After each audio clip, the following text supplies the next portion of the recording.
Once upon a time.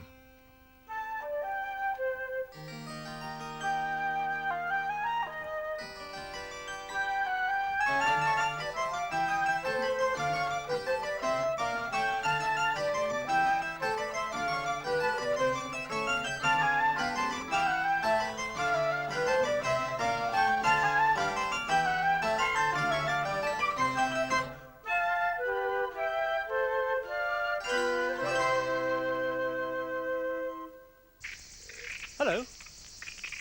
Can you hear that noise? It's coming from up there.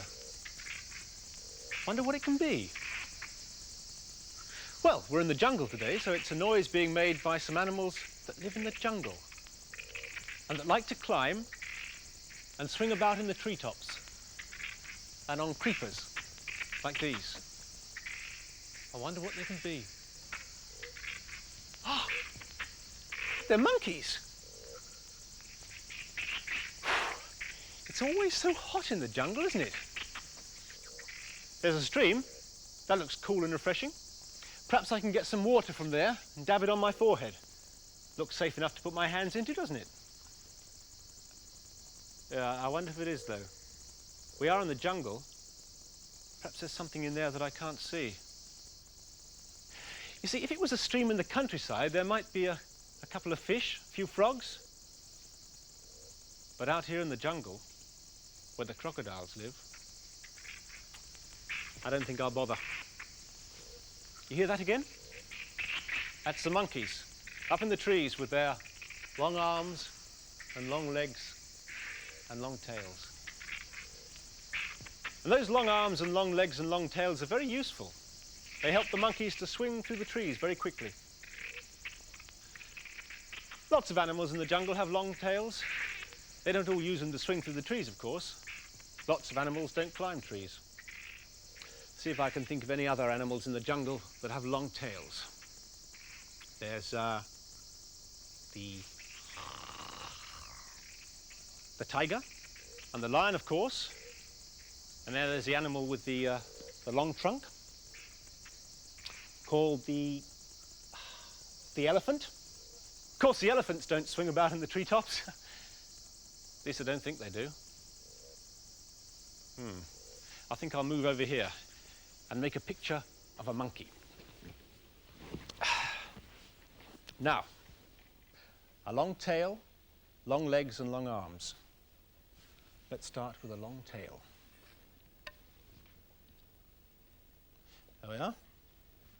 And long legs.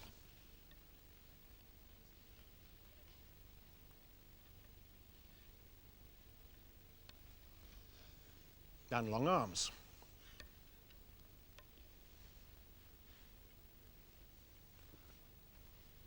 And a body.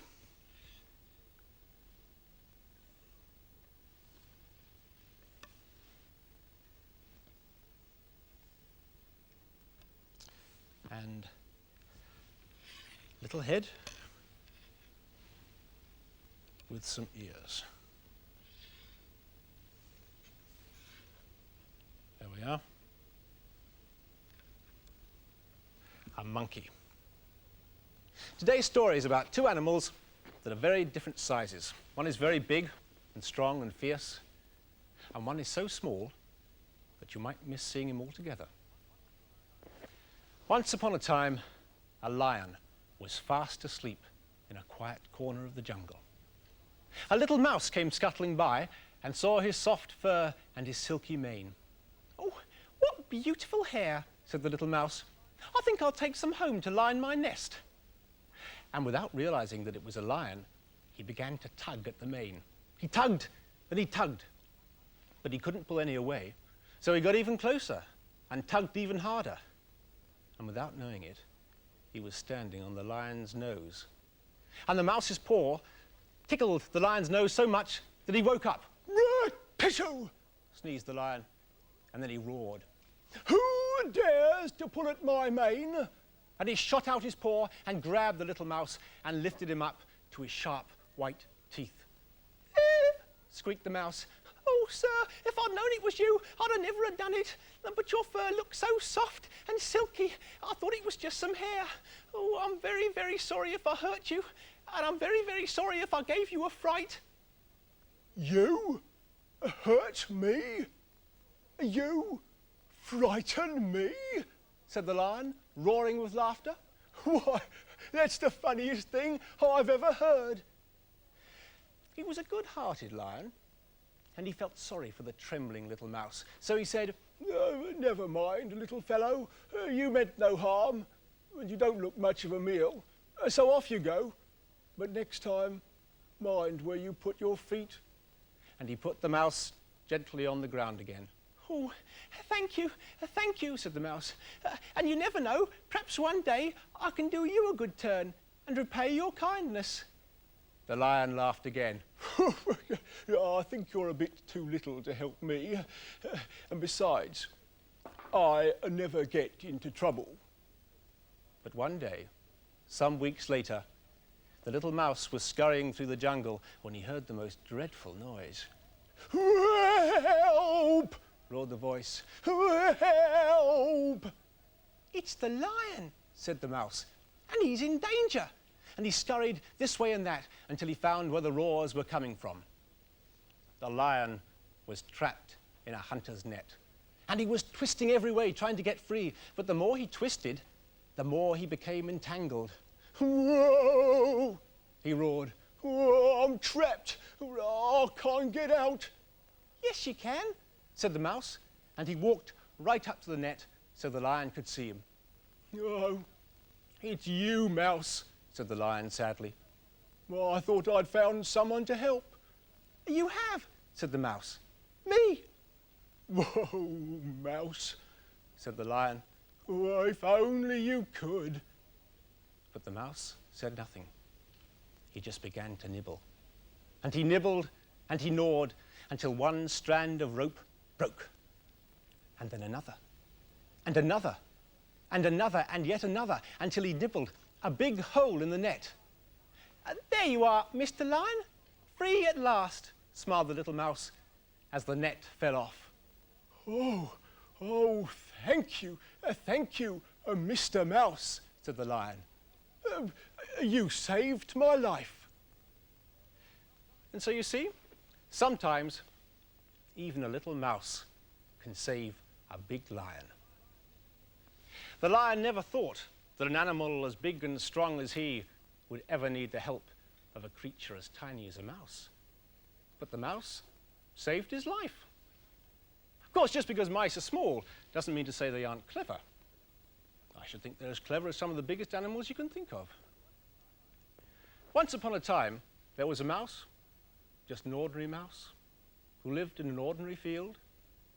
But one day, he peeped out of his hole and he saw, going up, a huge, brightly coloured tent. "It's a big top. A circus had arrived." Each night after that, the mouse heard people shout and cheer the clever animals who performed in the circus. And the mouse was sad. How he wished he too could perform in the circus and have people clap and cheer him.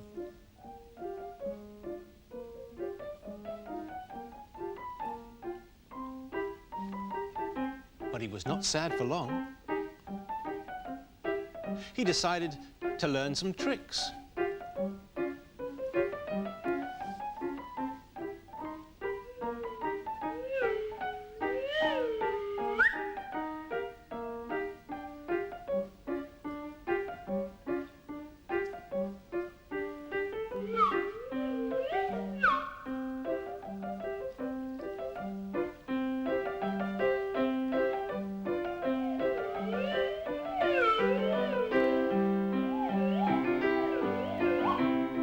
It wasn't easy at first.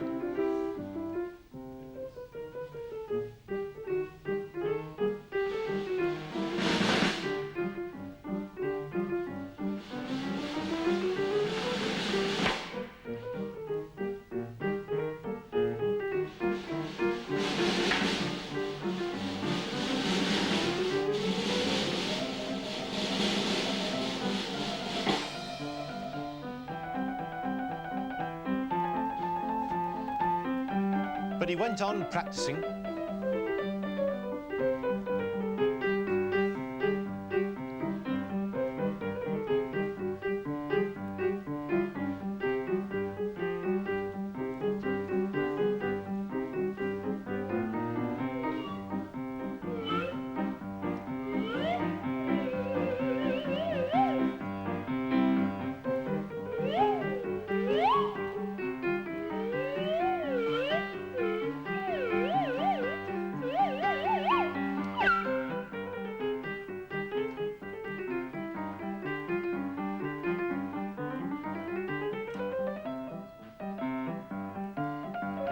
And he went on practicing.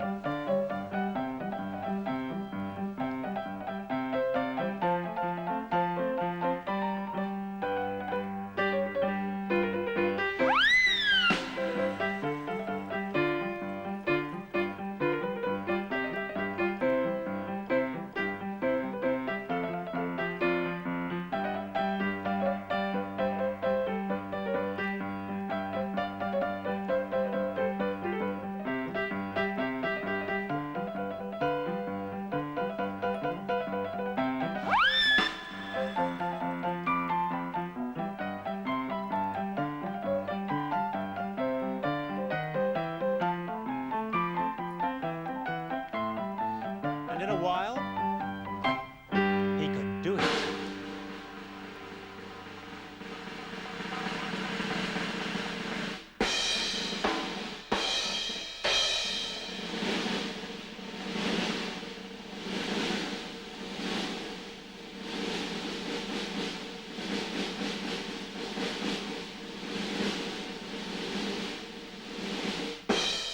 And do you know what? The ringmaster let him perform in the circus.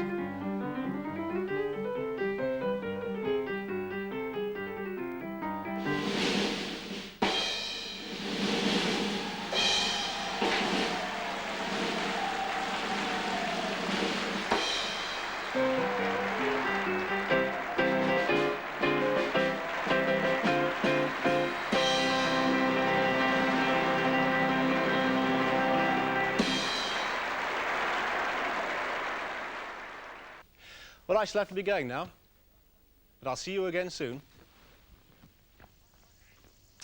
Bye now. Take care.